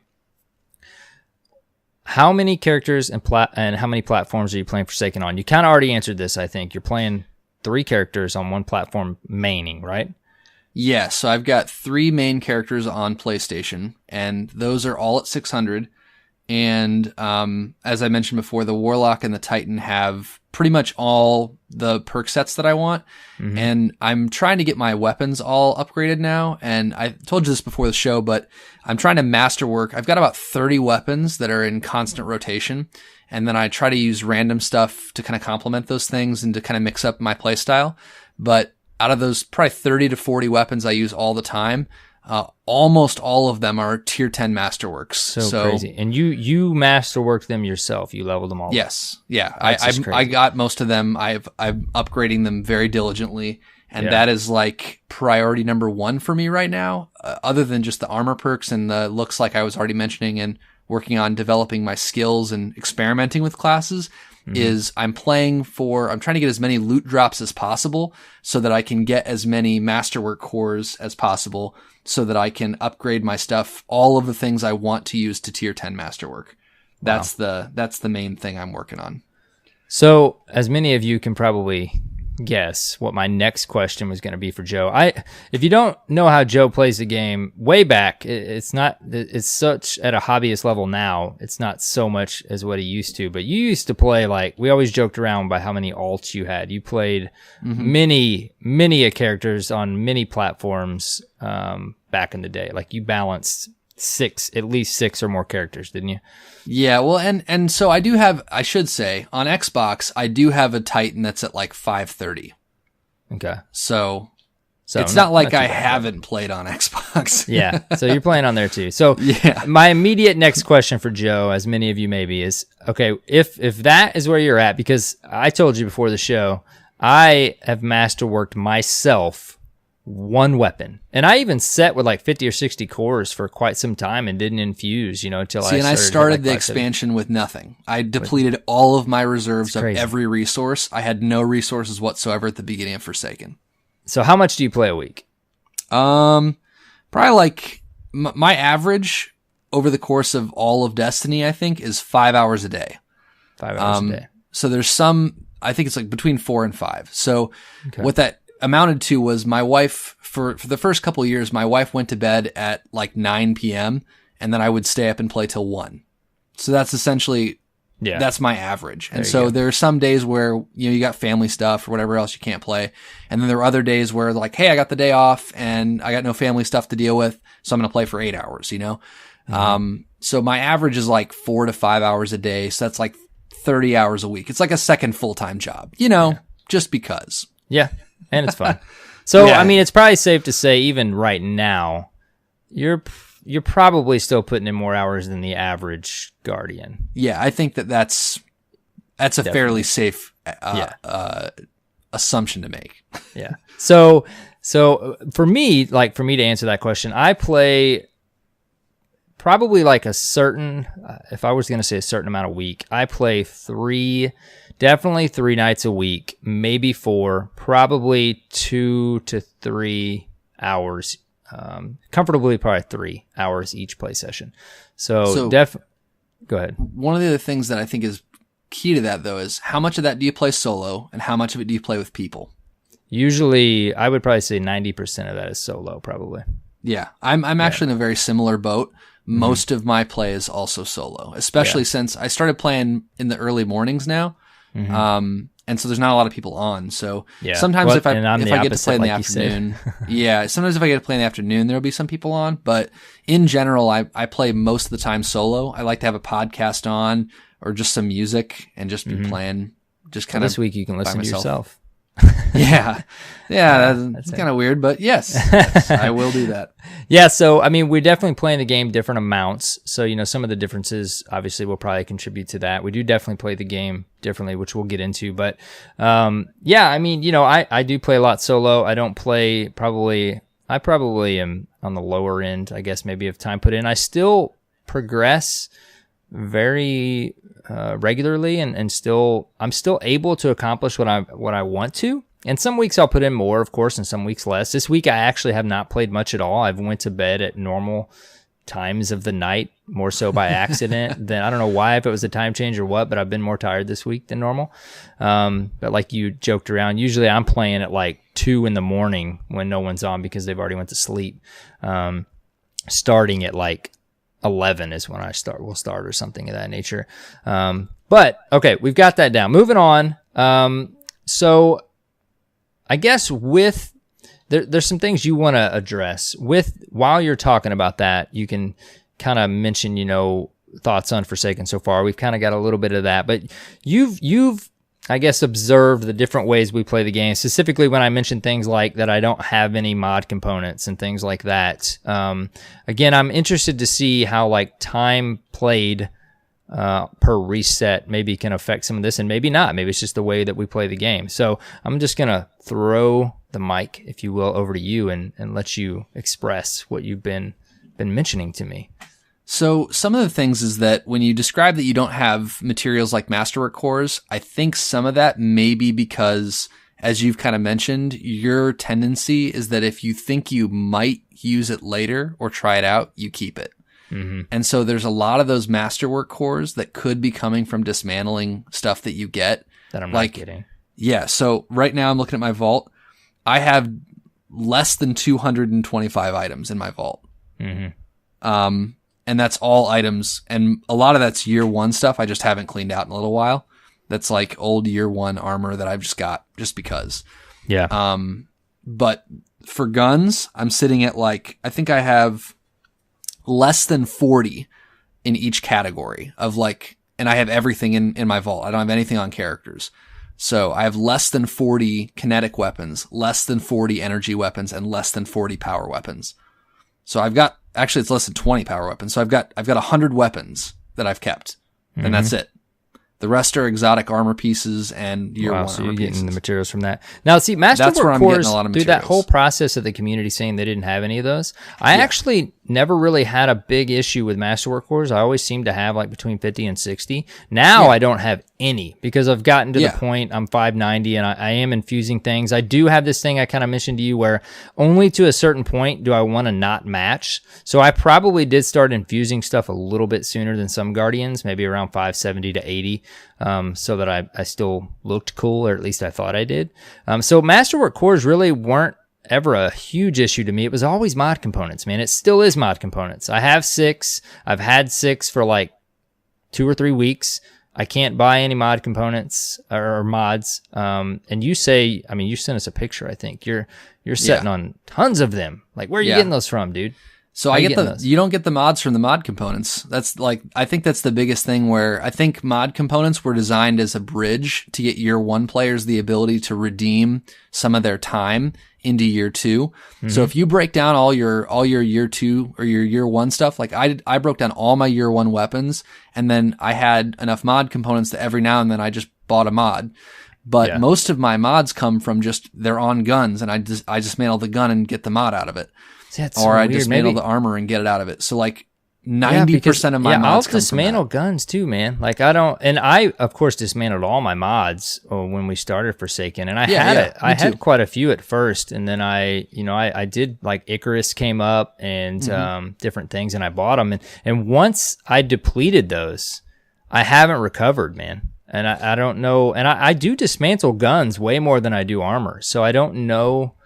Granted, they should give me some sometimes, but I don't know. Yeah, what I mean they're somewhat rare. Yeah, and that's the other thing. I was trying to make sure to the listeners that I wasn't sounding like I absolutely love that it's a decision. I love that you can't buy 5 of them every time you log in. I love all of that. I just wish whatever I'm missing here, or maybe a more direct path like we got with enhancement cores. Again, Cool Guy had a really cool idea about that with the gunsmith, maybe having some bounties. Like a direct path that I could get some to maybe buy like one mod every couple weeks. Yeah. I think like the other day he had... components are designed for that though. Like I don't think that mod components are designed for the way that you're supposed to get mods. Like, but they're the currency you need though to get them. So just to buy them from the gunsmith, yes, but like you're thinking the way you primarily should get mods is dismantle guns that you don't want, and they have what you want. Yeah. Yes. See, I mean, I agree and disagree. To get them. I think that's another way to get them, but I think the gunsmith, his whole purpose, especially right now, is to let you see what he has once a day. And I would love to be able to buy one from him. Like the other day, he had miner spec, which I really want on my auto rifle to kill just trash ads. And dude, I couldn't get it. Like I know there's a couple different farming methods out there that maybe I could participate in, other than, we've had a couple with the collections, which you can't do anymore. But I don't know, man. Like I don't fully agree with that. I feel like the gunsmith is a full another way to get them. Now I haven't really thought about it like you said. Like to me, I think another layer of the issue is you're definitely right. A primary way to get them is from dismantling other weapons. But if you don't want that mod, if you just don't want that one, you break it down and you get, and this is kind of supports your theory. You get one mod component. Yeah. One. And it costs 10 to buy one. So that supports your theory that that's not the primary way to get it. I don't agree with that though. I'm not saying I want to even be able to buy a reset from him, but it would be nice to be able to maybe save up enough to get one every couple of resets. I don't know if that's lowering. Again, it's a delicate balance because I don't want to just be showering myself in mods. I in no way, shape, or form want that. As a matter of fact, I'd rather have it the way it is now than that. But I would like to be able to get one every now and then. So I either need to get more legendary drops that have mods in them or figure out what I'm doing and why I don't have any. See, I think part of it too is that most of your play is in PvP. Yeah, where you have the least amount of drops. Right. So that's a consideration too. But like, I mean, I just looked at it right now on Ishtar. I have 49 mods. And that's not in my items. Just a pause and there. almost all of my items, like, so if I look at like my 30 or 40 guns that I use regularly, they all have mods in them. Wow. So like, right. I think you hit on something too. I've definitely spent more time in the Crucible. In the amount of time I play a week, I've definitely spent a pretty substantial time in the Crucible, amount of time. Yeah. And that's obviously not the most rewarding way to play the game. Well, and here's one of the other ways it's not as rewarding is the tokens that you get. So like, even if you, like, if I go run strikes for a while, I mean, strikes are not really popular right now, but you get so much stuff from them, especially now that scrapper bounties are rewarding stuff. Like, they are my number one priority now. When I get a scrapper bounty, that is the first thing I do. It doesn't matter what it is, because scrapper bounties give me a guaranteed masterwork core, and they're going to give me tokens for that activity, and they're going to and they're not hard to complete. And so when you do a strike, you're going to get like 7 tokens for doing the strike. If you use a boon, which is easier to remember in a strike than in a Crucible match, you're getting 5 more tokens, or a legendary drop, which could have a mod in it. You're getting, at the end of the strike, you're going to get 2 blues or a legendary. So there's lots of different ways in which, you can deal with some of these different things and play activities that are going to reward you more consistently and more quickly. And that's what I think. PvE, yeah. So like, I will say, man, another thing I didn't really consider. I haven't, because I've kind of gotten the rolls on things that I want for the most part. Of course, I'm setting on like 22,000 to 2,500 mod components, or non-mod components, gunsmith materials, and I'm setting on almost 1,000 or more Crucible tokens. So that's your problem. The thing is, you can turn in 20 of those to get a legendary drop that you can dismantle. See, here's the thing. You know how many gunsmith materials I have right now? How many? I have less than 100 because I turn them in every time I get to 100. See, this is cool talking to you about the different ways we play. See, I always have the mindset with those things. I kind of have what I want, and now we're kind of getting closer to the next content drop, and I love to have I have way more than I need. Cyborg, I think, said he had like 6,000. I don't need that many. I just like to have that many when content drops, so I can go drop like several hundred of them, especially with random rolls back. So really what I should do is I need to go drop like half of those at least and go get me some mod components. See, not mod components. Not mod components. Mods. I want the mods. You'll get the mods. I need to change that mindset. And that's one of the things that I think goes with it too. Like, if you just use the materials that you're getting, like you have 1,000, mod component, or you have 1,000 gunsmith materials or whatever. Like, I have 49 mods. So that's the difference. Yeah. At the end of the day, like, I've spent all of my Crucible tokens, all of my Vanguard tokens. Like, I don't have any tokens. Sense. I've used all of my tokens for planetary stuff. I literally have, I have nowhere where there's a flashing icon. That's a massive difference then, dude, because I'm banked on all of them. And what I need to do then is find a happy balance of feeling like I've got plenty to roll into the next content, but also not handicapping myself, during the current content. Well, and this is the other thing, Arrow. Like, honestly, if you want to get mod components, you know what you should do? Turn in all your planetary tokens, because those will drop year one guns, and they have mods in them. Yeah. Like, I've gotten a lot of mod components just from turning in, like, when I get enough tokens or enough materials. And once I get more than 100 materials, because I keep a fair amount of materials if I ever decide to do infusion, but I'm to the point now where I don't infuse hardly at all. And if I do infuse, it's with a gun of the same name. I wait until I get one to drop that's the same name, and then I just infuse it for Glimmer. Okay. So that's the kind of stuff where, we had this chat. I need to yeah, just dump that stuff, and you're going to get materials. And I think that's one of the things where, like, that's one of the things that has me yelling at the screen or at the audio sometimes when I hear you guys, because I'm like, I don't have any of these problems. But part of it is because I'm not sitting on any materials. Mm-hmm. None. Yeah, and that's a huge one. I'm glad we figured this one out, because it's kind of, that'll at least throw on my radar to not hoard them so much. I don't need 2,500 gunsmith materials to roll into the next content drop. Well, even then, 1,000 would be fine. My thought is, why would you want to, and this is player choice, obviously, so I'm not saying you're playing it wrong, but my thought is, if there are 5 guns I want to get from the gunsmith over the course of season 5, right?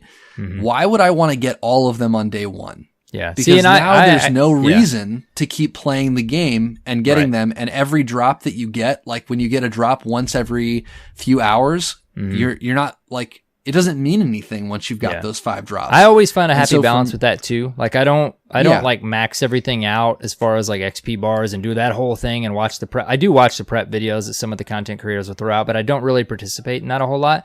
Now, one area that I do participate in that, especially with random rolls back, again, I always have the PvP default mindset.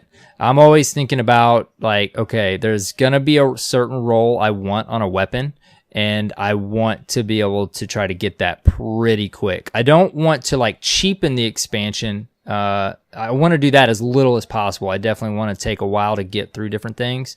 But the gunsmith and shacks is definitely a little bit of a different story for me. I especially with the random rolls back. I always like to get that is fun to me. I love to just set at the gunsmith, drop 400 materials, and see if I can get the roll that I want. Now, again, I don't have anything I'm chasing right now as far as random rolls go, really, that I know of. Something will probably come up on my radar. So now I'm just setting on all those those materials, and they're not benefiting me in any way right now.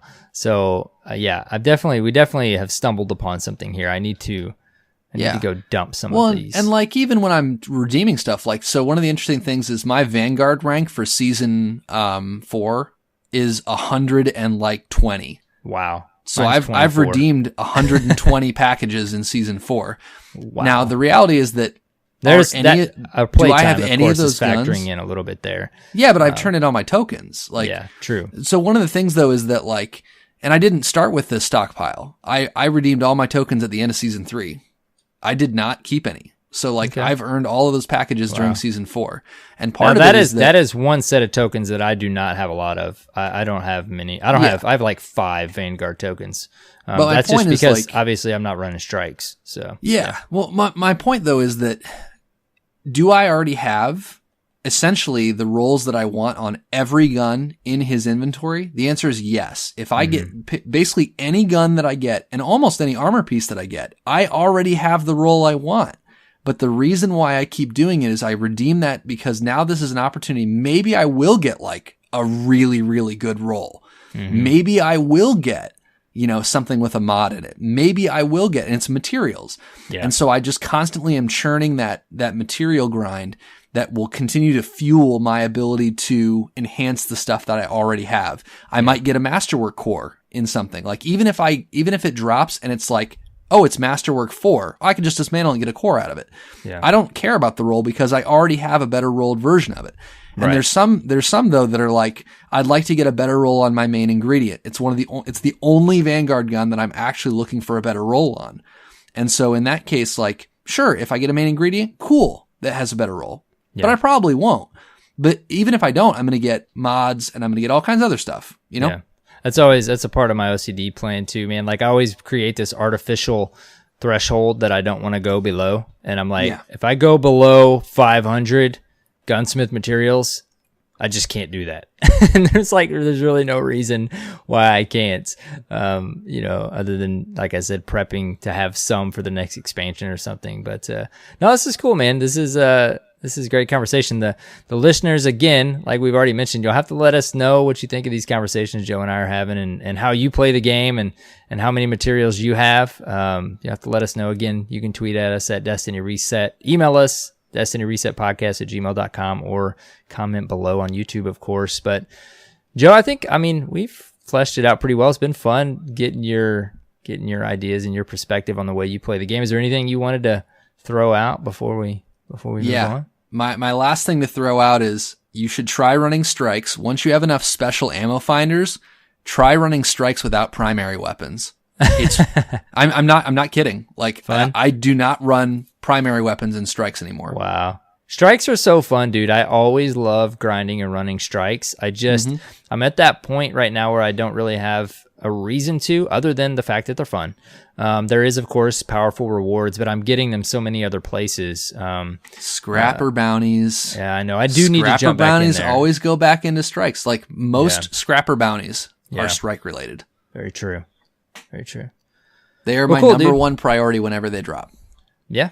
Well, this has been fun, man. It's been enlightening, hopefully for the listeners too, to hear a different perspective on a Guardian that loves this game. That's I think it really does, though, come down to what we've just kind of gotten to, and I don't think I would have figured that out. Like that was, I think, the biggest difference without talking it out. Yeah, no, but I think that is the difference. I think that, like, the reason why I have Masterwork cores to invest into stuff, the reason why I have mods, is because I redeem all my tokens and I dismantle everything that I don't know that I want. And there are a lot of times where I dismantle something, I'm like, man, I really wish I had that back. But most of the time I don't have that sense, and I have tons of materials to use. Yeah. Well, that's cool, man. I'm glad we stumbled on this. I'm going to now visit the tower and once again create that artificial threshold, whatever I think that may be, and I'm going to go drop several hundred tokens at multiple vendors everywhere. Maybe. Nice. Maybe. Good. If I can get myself to do it. And then maybe I'll report how many mods I have. Tell me how many mods you get from it. I'm really curious about this. That's good, man. Okay, well, cool. Great reset, great discussion. Moving right along, of course, to the Derp Fam discourse. This week, since Joe and I have covered so many different things, and we're already going kind of long, we're going to save what we had this week for next week. Hopefully you Guardians are okay with that. You'll hear it very soon. But as always, if you are thinking about anything, a topic you want us to cover, just a shout out for the Guardians you play with, or the Derp Fam, or any community for that matter, you can tweet at us at Destiny Reset. Like I just mentioned, you can email us at destinyresetpodcast@gmail.com. And of course, you can comment on YouTube. Just let us know anything you want to talk about, anything we're not covering, any perspective. That's what's great about having Joe on this week, and periodically as we get another take on the way someone or a Guardian's playing the game. So definitely let us know, guys, if there's anything you want us to cover. Joe, we don't have any new Derp Fan patrons, but that's okay, because we like to take this time to thank all of the patrons and PayPal supporters that we have. We do have some pending out there, though. There's a Guardian or two out there we've messaged to get your gamer tag, and we haven't heard back from you yet. So if you guys have become a Derp Fan patron, definitely go to your Patreon profile and see if you have a message from us. We definitely want to get that gamer tag. And the reason for that is when you become a Derp Fan patron or a supporter on PayPal, you get a shout out on the show. You get your name listed, your gamer tag in both of these, your gamer tag listed on our website. And you also get an invitation to our Discord channel specifically for Derp Fam patrons and supporters. You can talk to Cyborg and I in there, other supporters, and of course Joe is in there as well. You can chat with all of us. So we appreciate all the support. It helps us out a lot, and basically just feels nice, warm, and fuzzy when you guys do that. But we appreciate all of you listeners as well. Just a download means a ton to us, and we can't thank you guys enough for all the support. Joe, we've already heard a lot about you and how you play the game and how we need to play the game. But where can people find you, dude? I don't know if you want to throw out those gamer tags or those social media handles. How can they talk to you, dude? Yeah, so interestingly enough, I recently just got rid of social media. Just decided I didn't need it in my life Twitter? anymore. Yep, it's all gone. The taco profile picture no longer exists? No, it exists. You can message me, but I'm not going to message you back because I'm not going to read it. I'm not going to see it. Didn't actually delete the account. No, I just logged out on all my platforms. Coming back is what you're telling me. Yeah, sure, maybe. I think that maybe it's just like having a kid soon, but I just looked at it and was like, this is a big waste of my time, and it makes me angry a lot. Like I just see things that make me frustrated. Either I see opinions about gaming or whatever else that make me frustrated, or like they're like, hey, check out the new controversy, right? Or like politics or whatever. Like, and I like to cue into some of that stuff, but it just has become like a black hole of time, and I find myself much happier without it. So you got to filter that feed, man. Yeah. So if you want to find me, just come on to Discord and meet me there. Or if I'm on PlayStation at Joe Meaden, Mieden, or on Xbox, Joe the Meaden. Not really currently, but I'm sure I will be soon. And yeah, that's where you can find me, because you can't find me anywhere else. It's great. There you go. Hey, that works, man. Your Discord handle, is it JR Meaden? What is it in Discord? I think it's Joe Meaden. Is it Joe Meaden? I think I basically have it set up so that whatever console I'm playing on most at the time, that's what my handle is. Cool.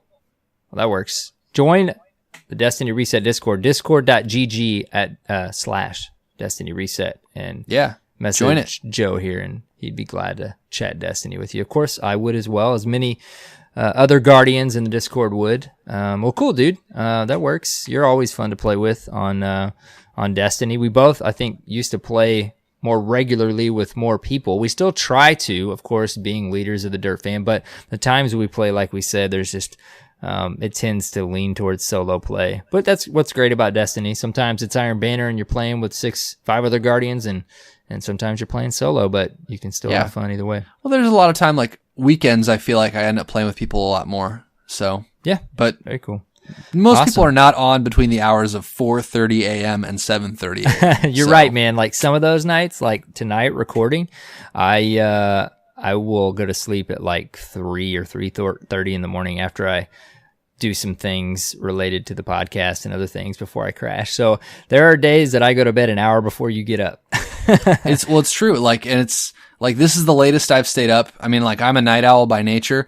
This is the latest I've stayed up in a month. Yep. So, well, hopefully I don't throw you off too much, man. I appreciate you coming on this week. Yeah, no, I'm really glad to be here. I love getting a chance to chat with you. And as we were kind of mentioned before, like, it's kind of cool to actually sit down and just talk about the game that, like that party we chat. love. Like we said, it's fun. Yeah, very cool. Well, it's great to have you, dude. You have to definitely join us periodically. You're always welcome, of course. So yeah, anytime you want to be the third co-host on the show, just let us know. Absolutely. I will definitely come back anytime you want me. Yeah. Hopefully, of course, I'm sure the listeners enjoyed it as well. Longtime listeners have heard your voice a few times, more than that at this point, probably. Very cool, though. If you guys want to find me, you can find me on Twitter. That's like all the places now, dude. Twitter, YouTube, Twitch, Instagram. I'm like the opposite of you, dude. Most of these social feeds I have just so that I can post like when I throw some YouTube content up or something. Twitter is probably my most active one. Twitter, I do enjoy Twitter. It's fun to chat with Guardians on there. But you can find me at AER0KNIGHT, AER0KNIGHT on Twitter, YouTube, Twitch, Instagram, Facebook. If you want to find anything maybe that I'm creating or just chat with me about Destiny and other stuff, I will actually, hopefully, like I mentioned, have already posted a video kind of talking about the sandbox a little bit on my YouTube channel. Again, that's AER0KNIGHT Gaming. You can find us, Destiny Reset Podcast, of course, on Twitter at Destiny Reset. You can find us on the web at DestinyResetPodcast.com. You'll find all our links there, Facebook, YouTube, our Bungie.net group, anything you can think of, you'll find on our website, all things Destiny Reset and Dirt Fam related. Well, that's where you go to find that stuff. That's the hub. You can even find some merch on there. We're hoping maybe tease have some new merch here before too long. Finally, iTunes reviews. We don't have any new ones this week, Joe. I thought you were going to bring some new ones with you. We don't have any new ones. Yeah, I didn't bring any. Sorry. You didn't bring any, but that's okay. We're at like 200 and I don't know what's going on with iTunes, but we've like lost a review or two building up to our now 240, which is unbelievable. It's so cool that so many of you Guardians have left us reviews on iTunes. It means a lot to us. But yeah, 240 strong. Take this time, just like with the patrons, to thank all you guys for doing that. We appreciate that. And we enjoy doing this show and glad you guys maybe enjoy it and listen week in and week out. So again, thank you. Joe, thank you, dude. Awesome having you on. We're going to have you back on when Cyborg's back, because it's always fun to get the three of us chatting about this game, because Cyborg plays a game different than I do. We talk about that every week. He's definitely more PvE focused, and you're kind of a little bit of the middle ground. I think you play more than me and him do. So it's kind of cool to get that perspective. That might change soon though, right? Yeah, it's true. That might change soon. We'll see what happens. It doesn't really change. You just figure out different times, like getting up early, like you're already doing. I know a lot of dads get up early in the morning. I do the opposite. I just stay up later. I don't get up earlier. So anyways, man, congrats on that. I'm sure obviously we'll chat much more before that awesome event occurs or happens. But you're going to be bringing a nice new little light into the world. That's exciting stuff, man. Yep, we're really excited. Very cool. Congrats to you guys. Thank you. All right, dude. Well, thanks again for joining us. And until next week, have fun playing Destiny 2 and take care, Guardians.